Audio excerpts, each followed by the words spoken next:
Hello everybody, welcome back to CM42 TV. Today we're here to talk about a new film that I was fortunate enough to catch at the cinema last night in my life.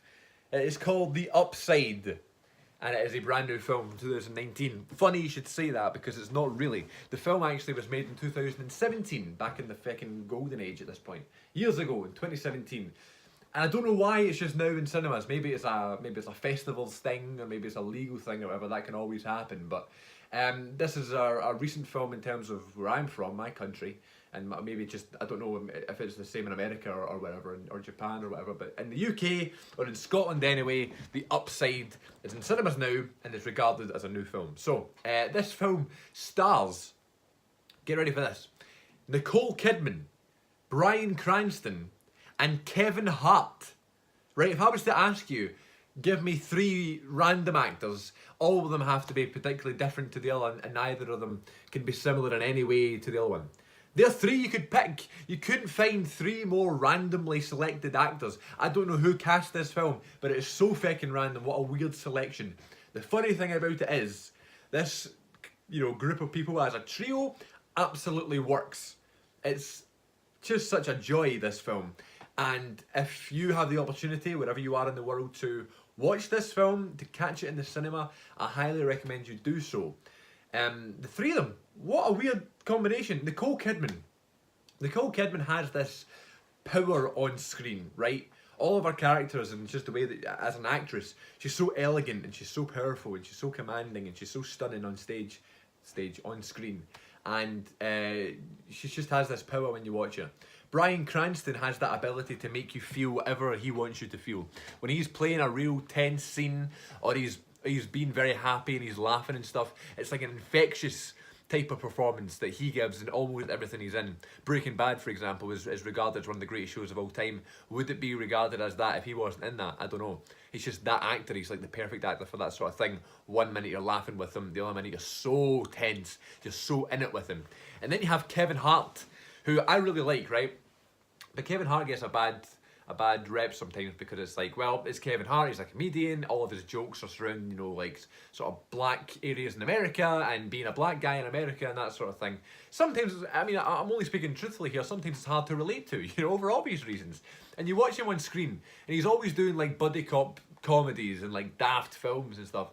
And although that's fine, as an actor, everybody has to have that thing that they're good at, and then everybody has that niche. And when you know that you're going to see a buddy cop comedy with Kevin Hart and say whoever, The Rock or Ice Cube or these ones that he's done recently. I know he was in one earlier this year or 2018 with someone, but you know it's going to be good fun. It's Kevin Hart. He's going to make you laugh or whatever. Get Hard, I think he was in that one. Get Hard with someone. But anyway, so there's that, right? So it's Kevin Hart. But in this film, although there is elements of typical classic Kevin Hart, he shows that he's a really good actor, and I think that's really important. I'm so happy for him because I know as a stage performer myself, I sounded so wanky, but I just have to go there. He's a stage performer, right? He's a stand-up comedian. You have in your head as a performer that everyone thinks of you in that way, and you have to prove to yourself and prove to those people that you're more than that. I can just tell you that from experience. And I know that Kevin Hart's the same just because I can just tell, just because of the way his comedy is, the way people talk about him and stuff. And it's not as if I've ever said Kevin Hart's a bad actor. They've just never brought that, never brought him up in that conversation. And now they absolutely should, because The Upside is a fucking brilliant film.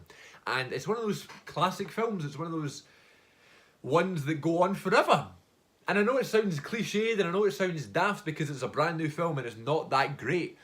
But realistically, this is the sort of film that can be considered in the same sort of realm and the same sort of category as other classic films. School of Rock, for example. School of Rock is a great film. And it's always on TV. And every single time School of Rock, it's just a random one that's popped into my head. Every time School of Rock is on TV, people will watch it and enjoy it. This is the exact same thing. Every single time The Upside is going to come on ITV2 at 8 o'clock on a Sunday night, everybody's going to watch it and it's going to be fucking great every single time. It's that sort of film. It's different. It's made in a more contemporary way. And again, that's a very wanky phrase, but sometimes you can't avoid it. just the way it's shot, and you'll understand if you see it, the way the camera cuts.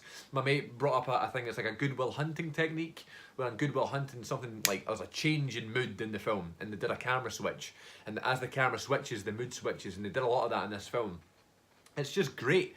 So you got Bryan Cranston and Kevin Hart. Bryan Cranston's like a billionaire. He was in a bad paragliding accident, so he can't move anything. He's like quadriplegic, I think it's called, and he can't move anything on his body. He can't feel anything apart from his neck up. So he kind of moves about like this and talks, and moves his chair with his chin, and it kind of moves like that. And I mean, he's just brilliant. He's like charming. He's stubborn. He's moody. He's hilarious at times. He's emotional. Bryan Cranston doesn't get enough credit for how good of an actor he is. You know, obviously the Breaking Bad stuff and whatever other films he's been in. But then he does other films that don't really get spoken about. I know that one, Trumbo, I think it's called. It was like an Oscar nominated, but like, I don't know if it got anything, but he's a great, great actor, Bryan Cranston. So good. And this is another example. And then Kevin Hart is basically, he's had issues with his family. He's really in debt. He's had issue with drugs. He's been in prison. He doesn't have anywhere to stay, and he's looking for a number of signatures in order to be allowed to go work. And he stumbles into this job audition, and at the auditions and at the interviews he'll get a signature saying that he's been trying to get a job, sort of thing. And he stumbles into Bryan Cranston, and Bryan Cranston is at a stage in his life where he wants to end it all. He's sick of being a quadriplegic, and he wants, they're hiring like a new personal assistant for Bryan Cranston's character. Philip, his name is in this film. And he's just looking for the worst candidate possible, and Kevin Hart walks in as a mess, and all he wants is a signature, and he just wants to kind of mess about. And he hires Kevin Hart because he thinks with a bad PA there's a better chance of Bryan Cranston's character dying. This is a thought process done by Bryan Cranston. And they end up like pure bonding and becoming really good pals, and it's just such a lovely, refreshing relationship. It's just such a lovely relationship to watch. They're great together, they're funny together, they have really weirdly awesome chemistry. It's so weird, you'd never expect Kevin Hart and Bryan Cranston, the guy for Breaking Bad, and the comedian Kevin Hart, to have such good chemistry, but they do. It's great. Nicole Kidman kind of plays like the sort of stubborn, real assistant to Bryan Cranston's character who only wants the right thing to happen and stuff, so she's really kind of taken aback by Kevin Hart. And they end up having a nice weird relationship as well. One thing leads to another. It's funny, it's like passionate. It's a great film, and I had to make a video talking about it because I looked at some of the IMDb reports, and like the critics aren't great on it, and I think the ratings are like a 6 or something, and that's fine because some of my favourite films are like that. Rush Hour, for example, one of my all-time favourite films. I think it's like 6.2 on IMDb with like a sort of 50 Metascore. It just shows you, like, it doesn't matter. I mean, obviously if it's like a 10 Metascore and a 1 point something, the film is probably going to be a bit shit, but if it's fun and it's maybe not a 10 out of 10, it can be a really good film. And of course everyone has their own opinions and stuff. People like certain actors in it, and that can change a film, and that can really help, you know. So the upside, try and look it out, check it out if you can. It's a great film, so much fun, a bit of everything, and in terms of acting wise, a bit of everything in terms of those 3 stars. So Nicole Kidman, Bryan Cranston, Kevin Hart, what more can you ask for? This is a great film. It's going to be a hidden gem of this year, and I hope I don't forget about it come December 2019 when I make my top 10.